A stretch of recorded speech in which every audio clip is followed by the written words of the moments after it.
ሰላም እግዚአብሔር ቤተሰቦች ከማህበረ ቅዱሳን ቴሌቪዥን የዕለቱን አጫጭር መረጃዎች ይዘንላችሁ ቀርበናል።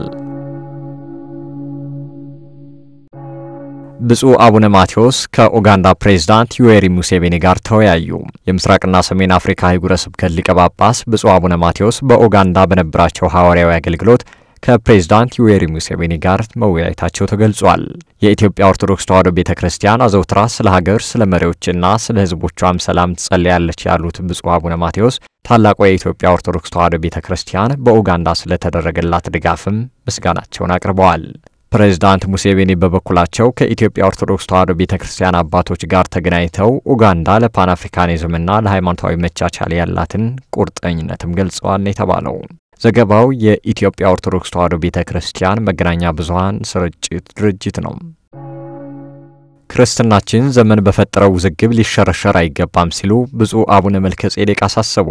የጉራጌ ሀገረ ስብከት ሊቀ ጳጳስ ብፁዕ አቡነ መልከጼዴቅ በዚህ ዓለም ስንኖር ክርስትናን የሚጻረሩ የተለያዩ ውዝግብና ፈተናዎች እንዲሁም መከራ ሊመጣብን ይችላል ያሉ ሲሆን ክርስትናችንን ዘመን በፈጠረው ውዝግብ ልንሸረሽረው አይገባም ሲሉም አሳስበዋል። ብፁዕነታቸው አክለውም አትዘምሩ፣ ማተብ አትሰሩ፣ አታስቀድሱ የሚል አዋጅ ቢታወጅም ወደ ኋላ እንዳንለና እስከ ሞት ድረስም የታመንን ልንሆን ይገባል ሲሉም አሳስበዋል። የክርስትና ሃይማኖት ገድል አለው፣ አልጋ ባልጋ አይደለም ያሉት ብፁዕነታቸው እስከ መጨረሻው ድረስ መጽናት እንደሚቻልም አብነቶች አሉንና በክርስትናችን ልንጸና ይገባል ብለዋል። መረጃው የጉራጌ ሀገረ ስብከት ነው። የገቢ አቅማቸው ዝቅተኛ ለሆኑ 23 አርሶ አደሮች ድጋፍ ተደረገ።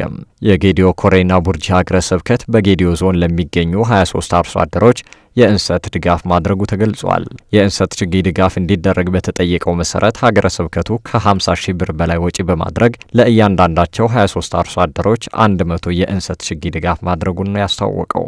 ሀገረ ስብከቱ በቀጣይም ይህንንና መሰል ድጋፎችን አጠናክሮ እንደሚቀጥልም ተገልጿል። መረጃው የጌዲዮ ኮሬና ቡርጂ ሀገረ ስብከት ነው።